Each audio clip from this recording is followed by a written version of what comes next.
Their places on history's pages.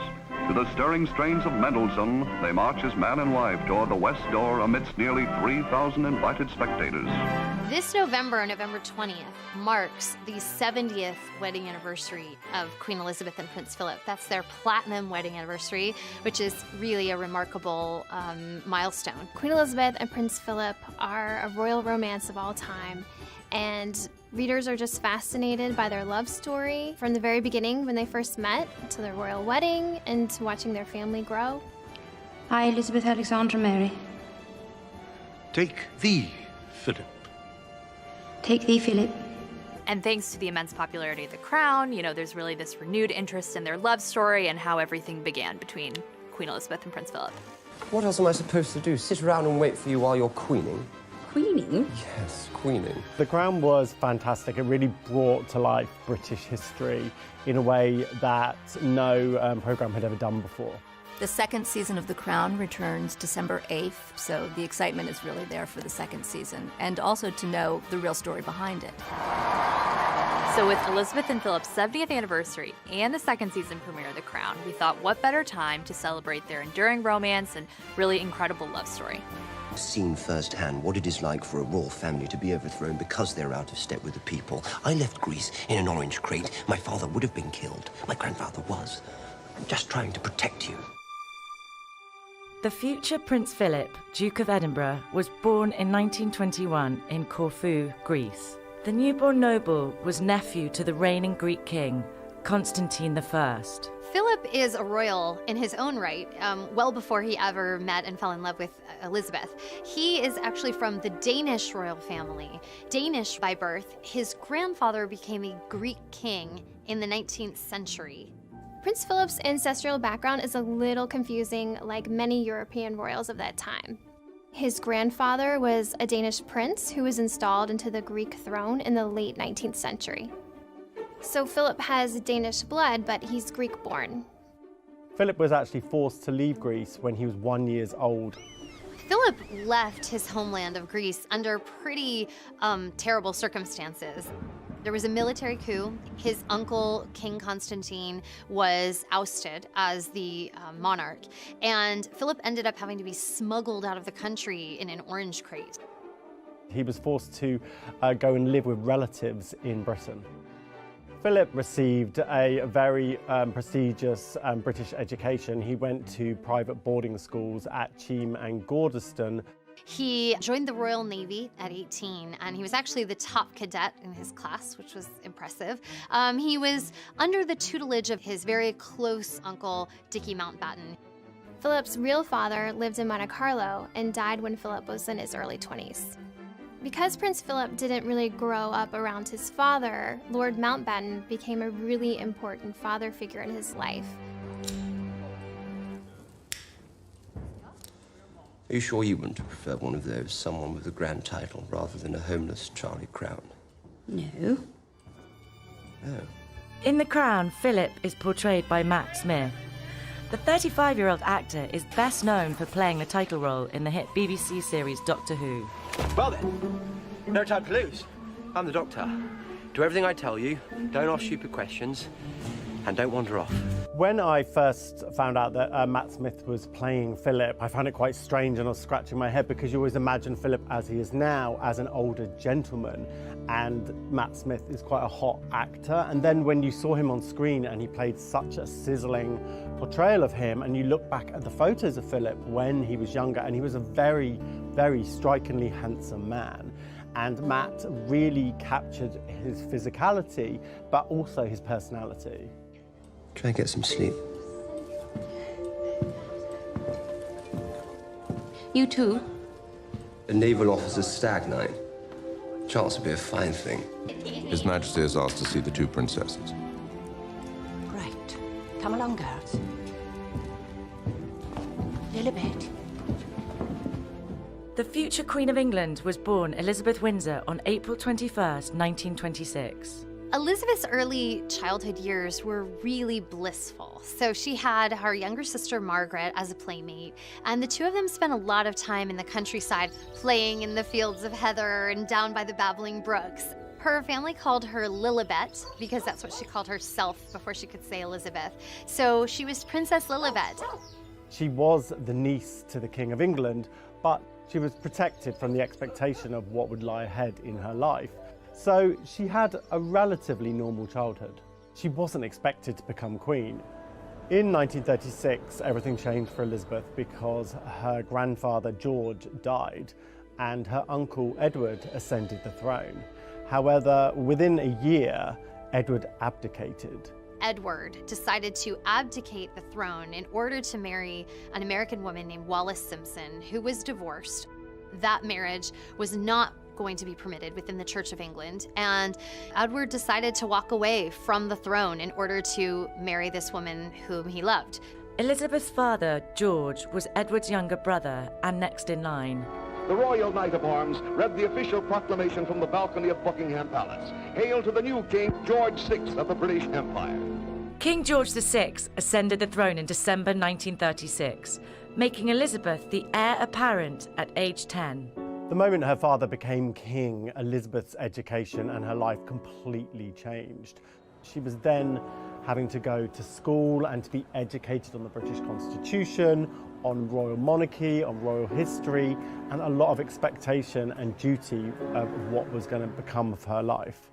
In 1939, the 13-year-old princess visited the Royal Navy College, where she was entertained by a handsome young cadet. Philip's uncle, Dickie Mountbatten, who was also a father figure to him, arranged for Philip to give a tour of the Royal Naval College to Elizabeth and her younger sister Margaret. I'm sure Dickie Mountbatten, who was known to being very shrewd and intelligent, knew exactly what he was doing when he introduced his very handsome 18-year-old nephew to the future Queen of England. It's really not hard to imagine how Elizabeth may have been swept off her feet by this incredibly dashing, future prince in the making. Even if he wasn't an official prince at that time, he had all the trappings of one. So there was a lot of charisma and magnetism around him. Not long after this time, Britain went to war and Philip went out with the Navy. Elizabeth and her sister Margaret stayed in London and Buckingham Palace throughout the Nazi bombing campaign. While Philip was serving overseas, Elizabeth tracked the Allies' progress with pins on a map in her room. Elizabeth and Philip managed to stay in touch throughout this time. They wrote letters to each other and had photos of each other, which they kept with them.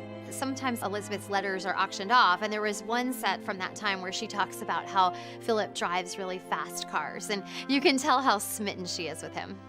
Like so many young couples in Britain, the war shaped them and brought them closer together. In The Crown, Elizabeth is played by Claire Foy. The 33-year-old actress received an Emmy nomination for her performance. Claire Foy really did a lot of research to play the role of Elizabeth. And, it's a tough role because Elizabeth is not a superstar in terms of her own kind of charisma. It doesn't feel right, as head of state, to do nothing. It is exactly right. She's the center of the show, obviously, but she's a very understated woman, and that's a tough one to pull off. And I feel like Claire Foy really taps into the sort of quiet power that the Queen projects. But surely doing nothing is no job at all. She really captures that balance of duty and personal struggle and emotion that Elizabeth went through and that Elizabeth is known for. There's a large breeding herd of elephants at Treetops, so we've got to get there early. Not too early, I hope. Don't worry. What else have you got in mind for our little holiday? Elizabeth and Philip were first introduced in 1939. By 1943, Elizabeth was the 17-year-old heir to the British throne, while Philip was a 22-year-old decorated officer in the Royal Navy. When Philip was the first lieutenant of HMS Wallis, a warship, he made this very shrewd move, which he's credited for in the history books. There was a huge attack going on, and he basically turned off all of the lights on the ship and set out some rafts outside the ship with burning debris to make it look like the ship had been attacked and everyone on the ship was dead. And it meant that the ship actually survived the attack and drifted out away from the enemy fire. The surviving soldiers have praised his heroism and his strategy over the years, and he saved a lot of lives that day. Prince Philip was quite a catch. He was, quite tall. He's a very imposing gentleman, very handsome. And in fact, the Queen's bridesmaid, Lady Pamela Hicks, told people at one point that, Philip was every girl's dream Viking prince. That's what he was for Elizabeth. When the romance really sparked for Philip and Elizabeth would have been the Christmas of 1943. Philip spent his leave from the armed forces at the palace. He didn't have family to go to at Christmas time. He was invited to Windsor Castle. And this is, I think, when really the romance took off. They had met before, but it was on this occasion that Elizabeth reportedly told her governess that he is the one.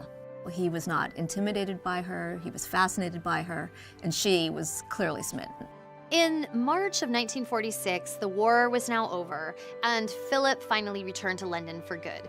And the place he couldn't stay away from was Buckingham Palace. And of course, the reason was that Elizabeth was there, and he wanted to see her as much as possible, and she wanted to see him. He would spend nights sneaking into Buckingham Palace around the rear entrance in his sports car.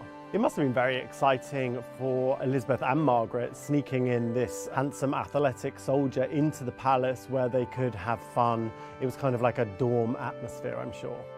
In June of 1946, on a family trip to Balmoral, which is the royal family's estate in Scotland, it's one of Queen Elizabeth's favorite places in the world, Prince Philip finally popped the question to Elizabeth, and without even asking anyone, she accepted his proposal.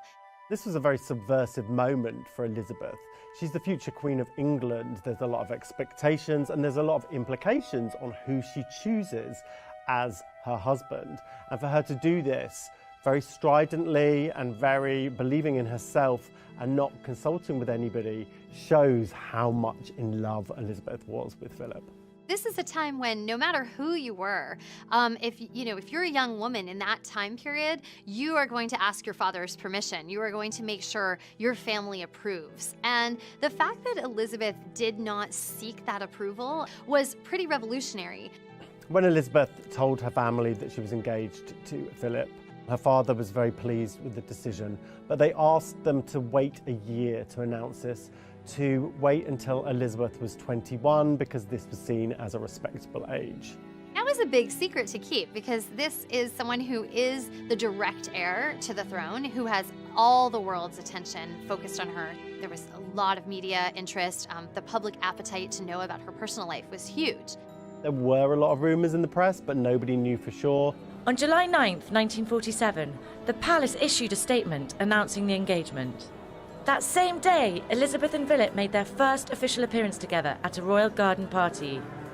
There was a lot of reservations about Philip being the husband to the future Queen of England.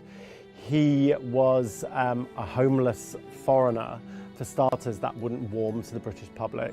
He had some German connections, and again, this is after the close of World War II. It was still a very tense time between the countries. Several of Philip's sisters married German men. So there were a lot of factors working against him, not the least of which was the fact that he was regarded as this sort of, kind of dashing playboy type who may or may not be the most faithful. He also was being backed by Dickie Mountbatten, who was seen as being very subversive and possibly Republican, and so whether Philip was a Trojan horse put in to destroy the monarchy with some theories. The athletic Philip, whose 6'2" frame had caused many a feminine heart to flutter, had agreed to give up any claim to the Greek throne and dutifully became a British commoner. In order to win over the naysayers, Philip took quite a few steps. He started by renouncing his claim to the Greek throne. He assumed a new surname. He assumed the name of Mountbatten to sound a lot more British. Philip also converted from Greek Orthodox to the Church of England. Publicly, Philip put forth his best face, but privately, he had a lot of reservations about joining the royal family. He knew he was marrying the direct heir to the throne. So with that obviously comes a certain amount of baggage, and for Philip, that would mean being tied down in ways he might not have otherwise wanted to be. You know, he wanted to be a military officer who would be able to travel the world. This is a man who's very alpha male. He's used to getting his own way, used to being in charge of his own life. And entering into the British monarchy, he must have realised that there's going to be a certain element of control of his life that he's going to lose. So why did Philip do it? It must have been that he was incredibly in love with Elizabeth. What else am I supposed to do? Sit around and wait for you while you're queening? Queening? Yes, queening.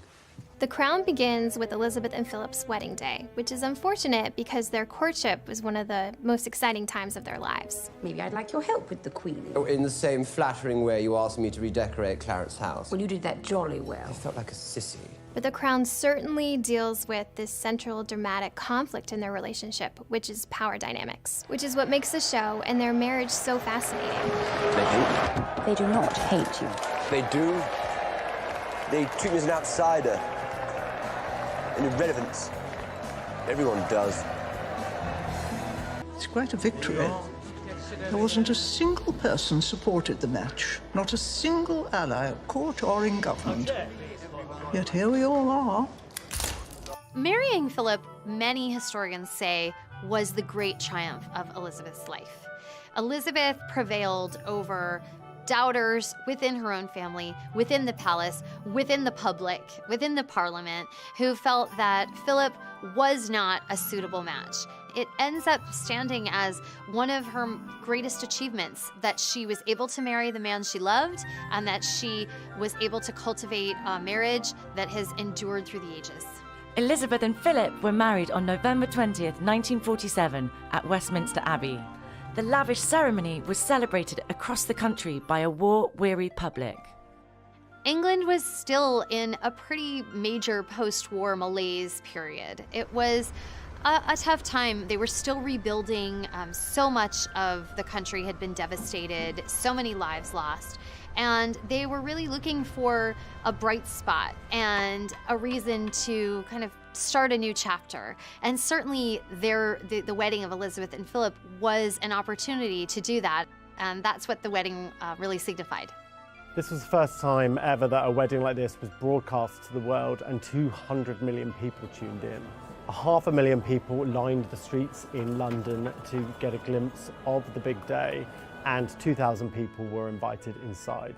This included 6 kings and 7 queens.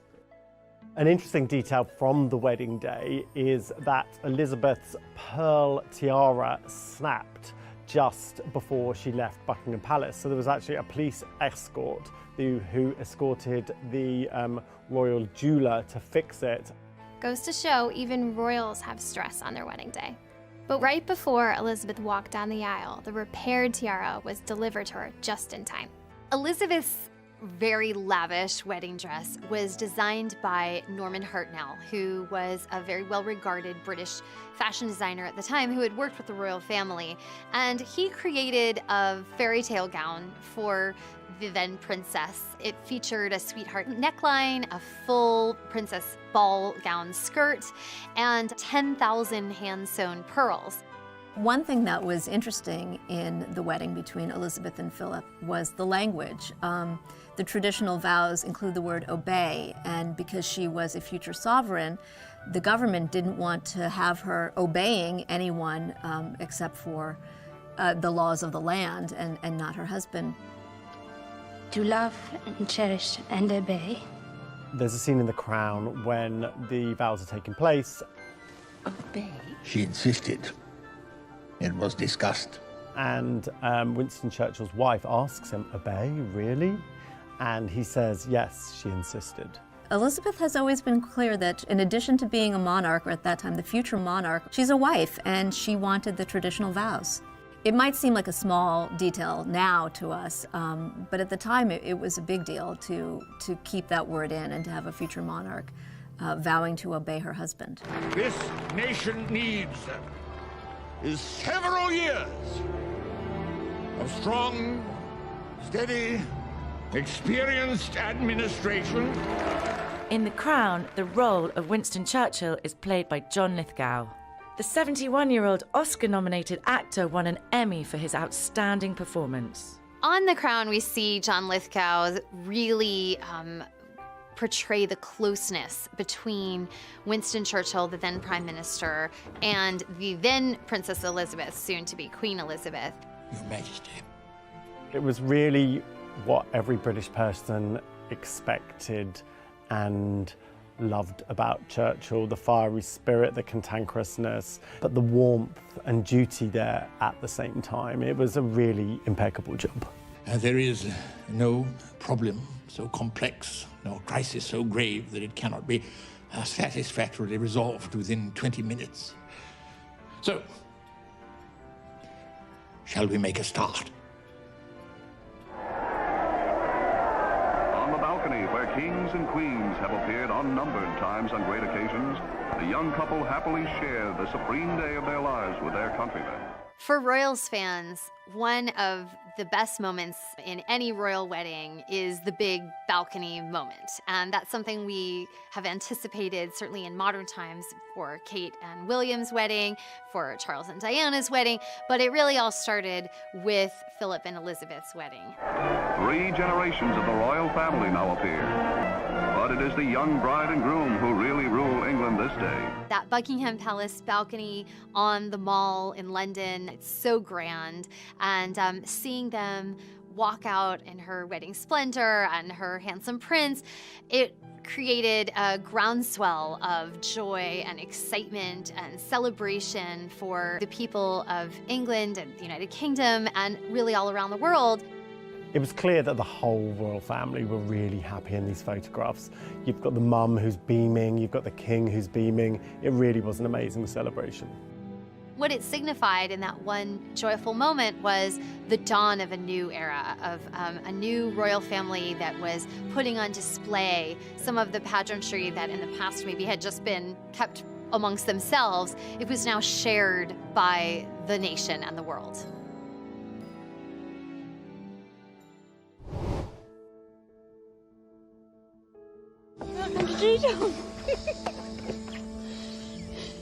You're a bloody idiot. Yeah. After Elizabeth and Philip married, they had this sort of golden honeymoon period. She was not yet queen, she was still Princess Elizabeth. Her husband was serving in the Royal Navy. This is a time where they're living a really normal life, and this is when they start a family. On November 14th, 1948, Elizabeth gave birth to Charles, the future Prince of Wales. Her Royal Highness is the proud and happy mother of a prince. The salute is fired, and in the monarch's home lies the infant boy who will one day be king. Philip and Elizabeth were solid and good parents. They were very loving. They were very unsentimental, though. It was a very different time, and they would often leave their children for months on end. By the time of their second anniversary, he was on active duty again in Malta. She left Charles with the governess and the Queen Mum and joined her husband. The time in Malta really was the time of Elizabeth's life. It was a really great time of freedom and to really be a normal married couple. The Queen's able to go out shopping, she's able to go and get her hair done. There's a great candid photo of the Queen from that period before she was Queen dancing on a Navy ship. And she looks so carefree. She's sort of spinning around, her hair and her skirt flying behind her. And it's really a Queen you do not usually see. While in Malta, Elizabeth became pregnant for the second time, and in August 1950 gave birth to Anne, the couple's only daughter. Following Philip's time in Malta, they returned to London, and Clarence House had been renovated for them. And the Clarence House is a royal residence, but it's not like Windsor Castle or Buckingham Palace. It was a family home, and they redecorated it. They made it their real first home. These years living in Clarence House as a normal nuclear family was a very precious time for them before she would become the queen and they would have to move to Buckingham Palace. It was clear to Elizabeth that because she was in line for the throne and her father, King George, had been ill with cancer for a long while, her life was going to change. In 1951, King George had one of his entire lungs removed, so they really knew that this magical time wasn't going to last forever. That looming, there was the threat of King George's death and Elizabeth's ascension to the throne.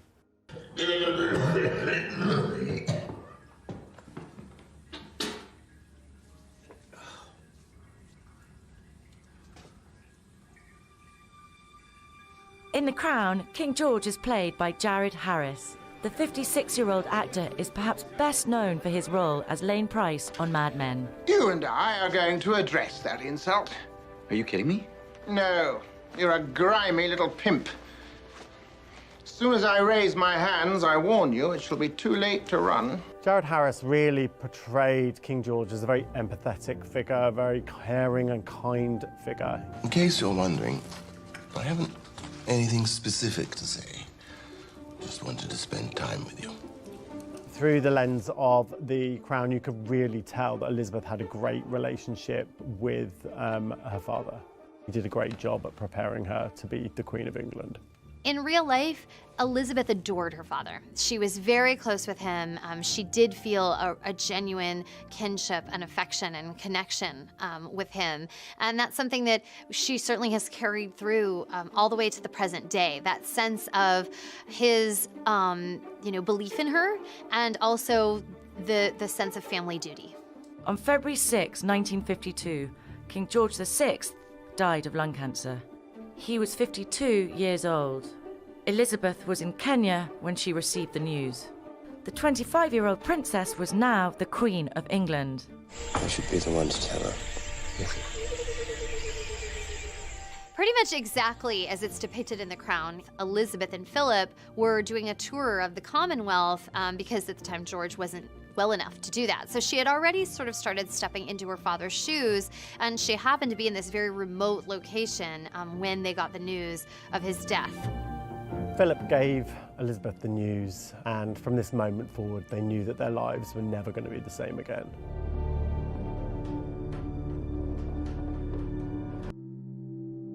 I'll escort her down from there. No, sir, if you don't mind, the Crown takes precedence.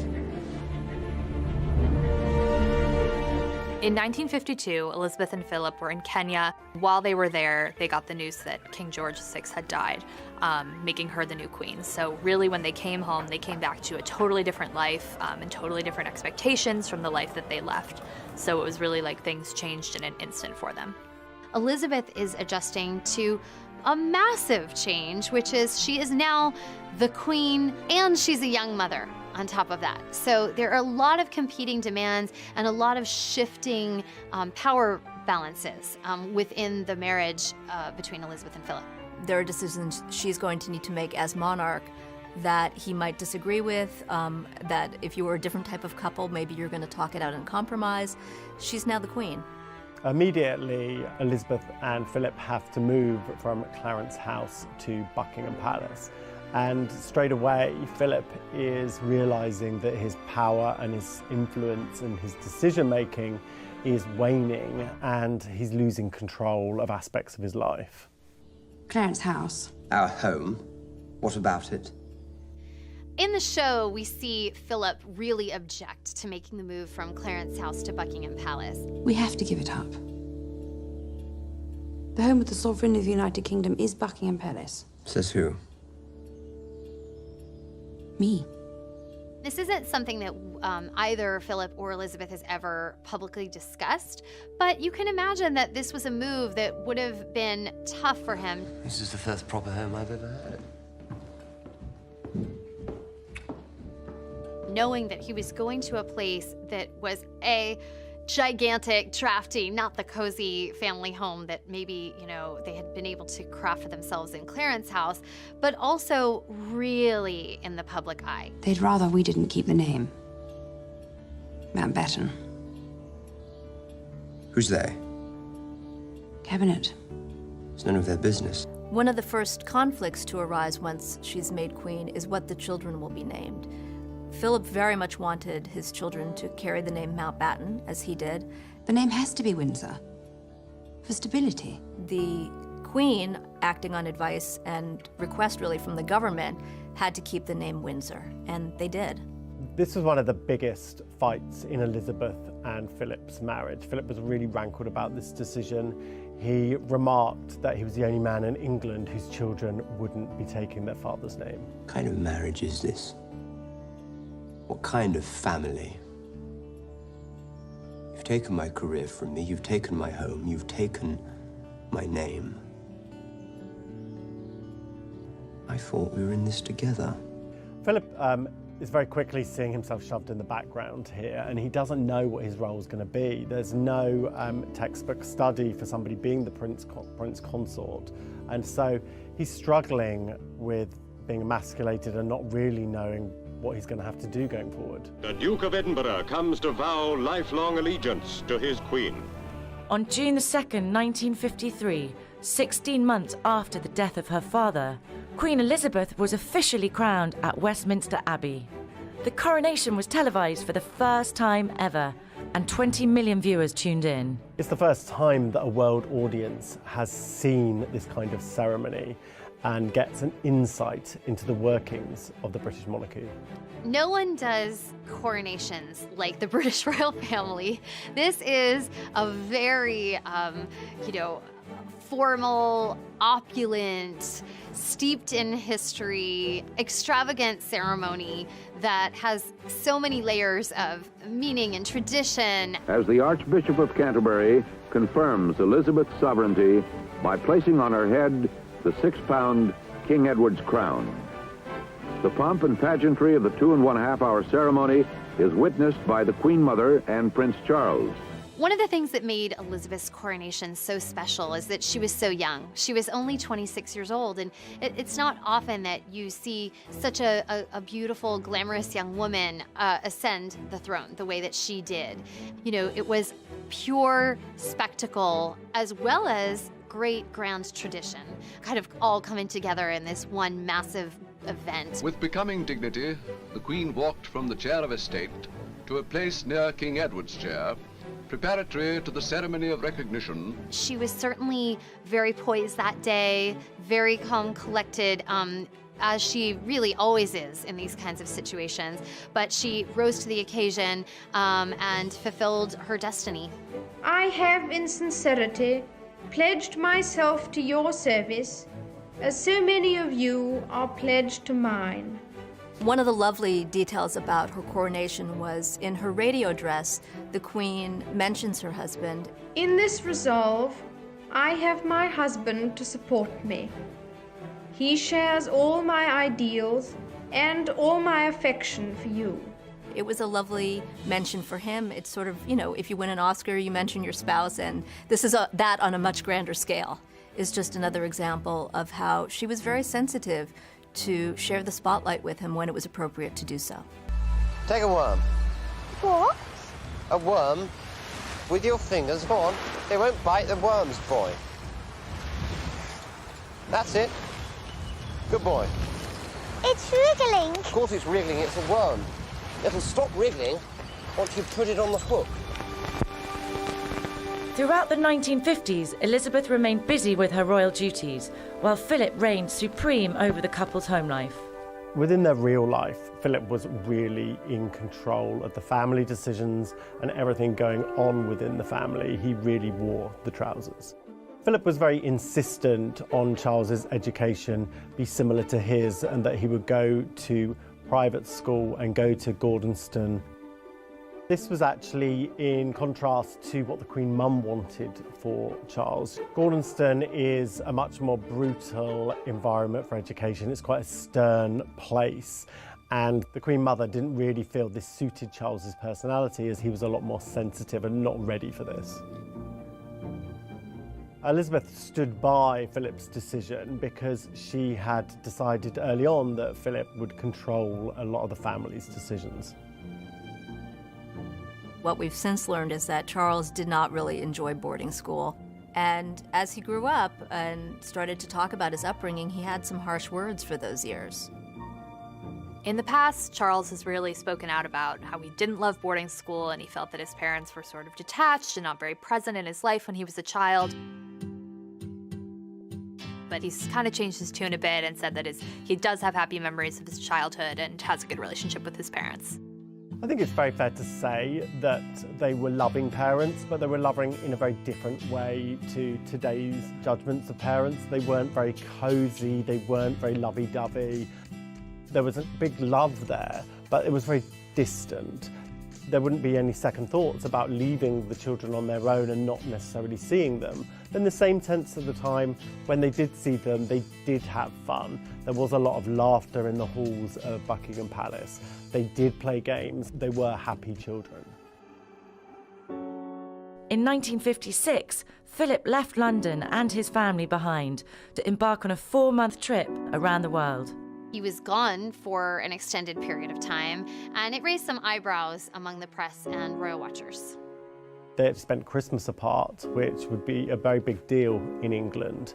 There was rumours, in fact, that he was unfaithful to Elizabeth, but these have never been confirmed.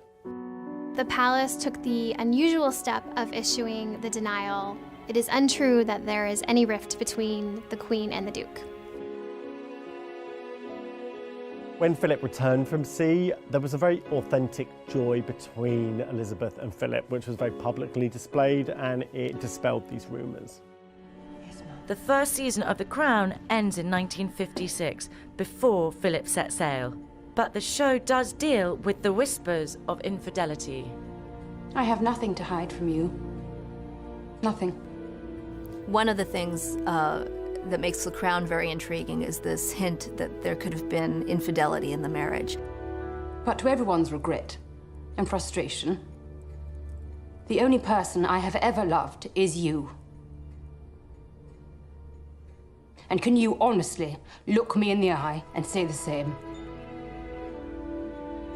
It does make for good drama, but when we look at the real-life situation, there are rumors, there have always been rumors, but no evidence that either of them ever cheated on the other. Before ending their vacation at Balmoral Castle, the British royal family foregather on the lawn of their Scottish Highlands retreat to allow Movietone a rare opportunity to film them all together. Baby Prince Andrew stealing the show. In 1960, the royal family hit a milestone when Prince Andrew was born. That made him the first child born to a monarch since 1857 with Queen Victoria. And then a few years later, in 1964, their fourth and final child, Prince Edward, was born. Many historians say that Queen Elizabeth had her first family and her second family, and that she regretted not spending as much time with her older children as she could have. And so when she had Andrew and Edward, her younger kids, she made up for lost time with them. Although she was still very much always responsible in terms of her duty, she wanted to make sure she had more time to be a mom. Around this time, a playwright described the monarchy as a gold tooth in a mouthful of decay. Basically, that they were being ostentatious in a time of austerity. It was from the playwright John Osborne, who was critical of the monarchy, a very famous quote that obviously got under the royal family's skin. And they responded in 1969 by allowing themselves to be filmed for a documentary where you saw them doing normal things. You see them on a picnic and sitting down to dinner and talking as a family. Extremely difficult sometimes to keep a straight face. When the Home Secretary said to me, there's a gorilla coming in. So I said, what an extraordinary remark to make, very unkind about anybody. And so, I stood in the middle of the room and pressed the bell and the doors opened. And there was a gorilla. At this point, Andrew and Edward are still younger, but Charles and Anne are, pretty much young adults. And so there was some talk that they resented the intrusion. It was almost like a reality TV show before that was a thing. And it was certainly something the royal family really rarely, and if ever, does. Despite the children looking back and saying they felt it was intrusive, the film at the time really had the desired effect, which was to humanize the monarchy for their subjects. People who watched it in 1969 looked and said, the Queen is just like me. She, takes things out of a picnic basket and feeds her family and plays with the dogs. It was sort of delightful. That's all I want. Thank you. I want to thank all those in Britain and the Commonwealth who, through their loyalty and friendship, have given me strength and encouragement during these last 25 years. In the 70s, we see Great Britain go through a time of political and economic turmoil. And this is where we really start to see the Queen rise above as a figure who is apolitical, outside of debates about economics or elections. She is starting to emerge as a kind of constant for her subjects in Great Britain. Meanwhile, Elizabeth and Philip's firstborn was making more and more headlines. After much speculation throughout the 70s about who Prince Charles would marry and who would be the future Queen, Charles married Diana Spencer in 1981. Here is the stuff of which fairy tales are made. The prince and princess on their wedding day. The Queen and Philip were very happy with Charles's choice of Diana, who was from an aristocratic family, who they knew very well, and she was seen as perfect material for this role. I, Diana Frances. Take thee, Charles Philip Arthur George. Take thee, Philip Charles Arthur George. The wedding of Charles and Diana is a massive spectacle on a truly global scale. Even though the same was true at the time of Philip and Elizabeth, things have changed. So now we have an audience of 750 million people watching it live on television. And at this point, most people have televisions in their homes. So it's really a different world. The wedding of Prince Charles and Diana in 1981 was watched by millions of people, but probably not enjoyed by anyone more than his parents, Philip and Elizabeth, who, by all accounts, spent the entire evening dancing. And then the year after Charles and Diana got married, she gave birth to their first son, Prince William, giving them the heir and, really cementing the monarchy for a future generation. And then soon after, she gave birth to Prince Harry, giving them the heir and the spare, so really even further securing the monarchy and securing the royal family's place in history. William is someone that she takes a special interest in. He is the direct heir behind Charles, and Queen Elizabeth takes him under her wing to mentor him. As he starts to become a teenager, she brings him to Windsor Castle on Sundays, where he gets to see firsthand the job in action. He's called her, the greatest teacher.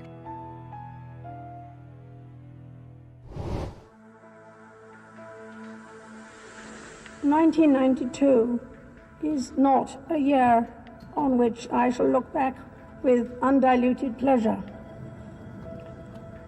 In the words of one of my more sympathetic correspondents, it has turned out to be an annus horribilis."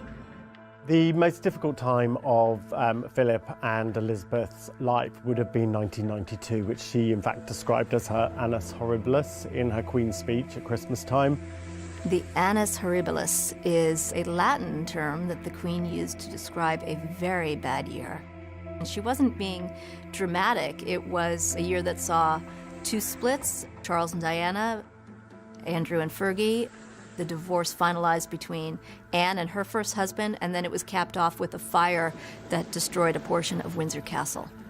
I sometimes wonder how future generations will judge the events of this tumultuous year. I dare say that history will take a slightly more moderate view than that of some contemporary commentators. He who has never failed to reach perfection has a right to be the harshest critic. Prince Charles and Princess Diana's separation is a period of tremendous pain for the royal family, and in particular for Queen Elizabeth, because this is her firstborn child, and marriage is extremely important and sacred to Elizabeth. So first she finds out that this marriage isn't working. Next, Princess Diana goes on television, and Prince Charles also, and each give interviews talking about their own infidelities. And in Charles's case, he admits that he cheated on Diana with his longtime love, who he would later marry, Camilla Parker Bowles. And in Diana's case, she famously says, Well, there were 3 of us in this marriage, so it was a bit crowded. And for the Queen, Diana's interview is really the final straw because she feels that this public war of words cannot continue to play out in the spotlight, that it needs to be over. So many people in royal circles say that it was after Diana's interview, the Queen intervened and said, it's over, you two need to call it quits and move on because this is not working anymore. Charles and Diana's divorce was finalised in 1996. The following year, Elizabeth and Philip were forced to mourn the sudden and tragic death of the People's Princess. Confirmation from Buckingham Palace tonight that the world has lost Princess Diana at age 36, dead in a car crash in Paris, along with her companion of the past several weeks, Dodi El Fayed, one of the heirs to the Harrods department store fortune. The Queen's reaction was criticized really around the world, especially, however, among the people of the United Kingdom, who were really grieving in their own way for this beloved princess. She was, at this point, her son's ex-wife. She was also the mother of 2 of her grandchildren, and she was a figure whose own fame had really outstripped the Queen's in many ways, and certainly her popularity had become on another level from anything the world had ever seen before. So that was a lot. There were a lot of layers for the Queen to navigate after Diana's death. The Queen remained at Balmoral, the Scottish estate where she and Charles and William and Harry had been when they learned of Diana's death. And many felt that she needed to return to London and acknowledge the tragedy. The city of London was in this sort of collective mourning and grief. And the days went by where Elizabeth was still not there, not there, not there. I think it's disgusting that they have not appeared or said a word relating to all this. I really am upset. I can't understand the Queen doing it, really. People were looking to her to be this grandmother, mother figure for the nation. And by her absence, they felt that she was misjudging the nation's need to be reassured by her. So ultimately, she came to London and she gave this sort of famous address on television. What I say to you now, as your Queen and as a grandmother, I say from my heart. First, I want to pay tribute to Diana myself. She was an exceptional and gifted human being. In good times and bad, she never lost her capacity to smile and laugh, nor to inspire others with her warmth and kindness. It was, a very difficult thing for the Queen to do. It was certainly an unconventional thing for her to do. In her mind, this was not her role, but ultimately she fulfilled it. I admired and respected her for her energy and commitment to others, and especially for her devotion to her 2 boys. She, received her fair share of criticism for the choices she made, but ultimately was sort of redeemed, at least to an extent in the public's eye, by her speech. I hope that tomorrow we can all, wherever we are, join in expressing our grief at Diana's loss and gratitude for her all too short life. May those who died rest in peace, and may we, each and every one of us, thank God for someone who made many, many people happy. This situation was portrayed very evocatively in the film The Queen, which was put together by Peter Morgan, who actually created The Crown too. I don't think I shall ever understand what happened this summer. Well, the circumstances were exceptional, ma'am. And in the end, you showed great personal strength, courage, and humility. You're confusing humility with humiliation. Peter Morgan has really made a career of portraying Elizabeth and the real personal side of Elizabeth. And that's exactly what he does so well in The Crown. And the producers of The Crown have said that their hope is to go all the way through with the Queen's life through the modern day. So eventually we will see this play out in The Crown. It is a chance to show to the whole world the British nation united in grief and respect. She never lost her capacity to smile and laugh, nor to inspire others with her warmth and kindness. A very difficult thing for the Queen to do. It was certainly an unconventional thing for her to do. Her mind is role. But ultimately, she fulfilled it. I admire and respect her energy and commitment to others, especially to her devotion to her two boys.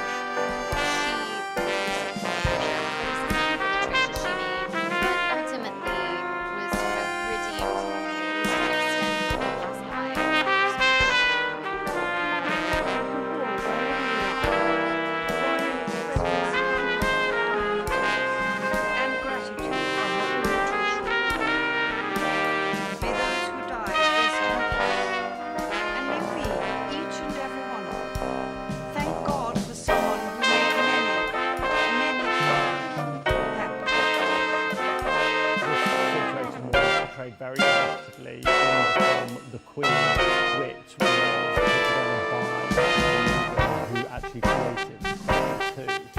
I don't think I shall ever understand what Well, the circumstances were exceptional. And in the end, you showed great personal strength, courage, and humility. You're confusing humility with humiliation. Through the day, so eventually we'll see this play out. It is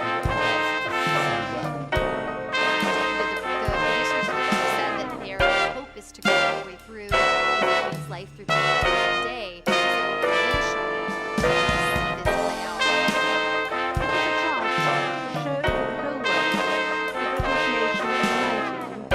and respect.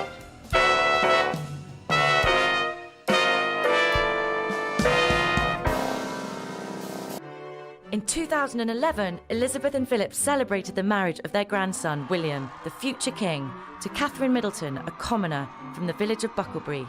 William's marriage was a pretty significant break from tradition for the royal family. This was the first time that a direct heir to the throne had married someone who is not an aristocrat, not from a noble family. In fact, Kate's parents had once worked as airline stewards, and they're self-made entrepreneurs who built a business from scratch. They got in early on e-commerce and built up a party planning business online. And so Kate is not from a family that would have historically been considered suitable for marrying into the royals. In the 70s, when Prince Charles was looking for a wife, there was very strict guidelines about who could be a princess and whether they would have to be a virgin, whether they would have to come to this particular family. And the Queen really lessened those restrictions and has advocated for Prince Harry and for Prince William just to basically follow their own hearts and to choose who they want to marry. We're watching for an engagement announcement from Prince Harry, who has been dating the American actress Meghan Markle, and she could be the next princess. There is so much about Meghan that would make her a completely different kind of royal bride should Harry propose. She's American, for starters. She's an actress. She's very independent. She has a biracial background. She's very, proud of her mixed race heritage and has spoken about that in the past. And she's divorced. So all of those factors are really something that half a century ago would have been unheard of for someone considered a candidate to marry into the royal family. The other news we're following is the pregnancy of Princess Kate with her third child. That will make for Philip and Elizabeth a sixth great-grandchild, and I'm sure they're very excited, as we all are. Happy birthday, Your Majesty. Happy birthday to you. Elizabeth made history on April 21st, 2016, when she became the first British monarch to celebrate her 90th birthday. And it's not the only milestone Elizabeth has set. She is also the longest reigning British monarch in history. She's now reigned 65 years, which is a really remarkable achievement, unparalleled. As a queen in her 90s, she still maintains a really active schedule, and while she has handed off some of her royal duties to her children and to her grandchildren, she's still really busy. In the summer of 2016, Philip actually retired from royal duties. I'm sorry to hear you standing down.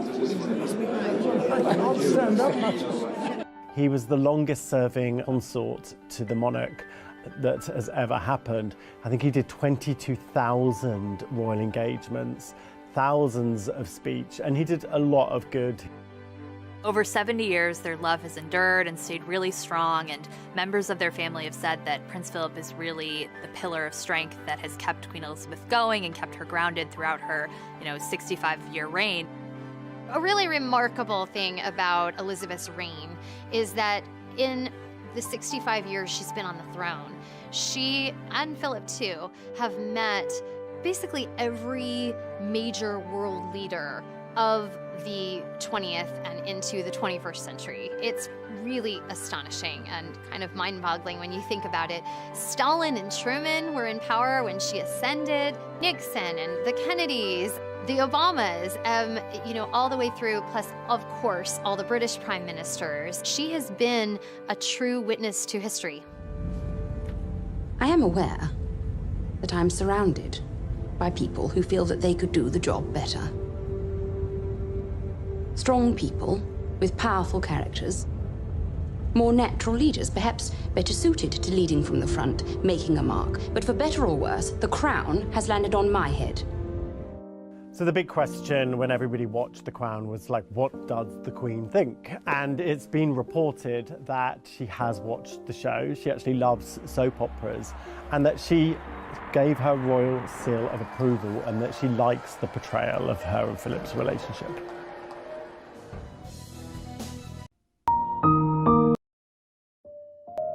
Seen firsthand what it is like for a royal family to be overthrown because they're out of step with the people. I left Greece in an orange crate. My father would have been killed. My grandfather was.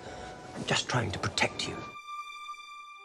The future Prince Philip, Duke of Edinburgh, was born in 1921 in Corfu, Greece. The newborn noble was nephew to the reigning Greek king, Constantine I. Philip is a royal in his own right, well before he ever met and fell in love with Elizabeth. He is actually from the Danish royal family. Danish by birth, his grandfather became a Greek king in the 19th century. Prince Philip's ancestral background is a little confusing, like many European royals of that time. His grandfather was a Danish prince who was installed into the Greek throne in the late 19th century. So Philip has Danish blood, but he's Greek-born. Philip was actually forced to leave Greece when he was 1 year old. Philip left his homeland of Greece under pretty terrible circumstances. There was a military coup. His uncle, King Constantine, was ousted as the monarch, and Philip ended up having to be smuggled out of the country in an orange crate. He was forced to go and live with relatives in Britain. Philip received a very prestigious British education. He went to private boarding schools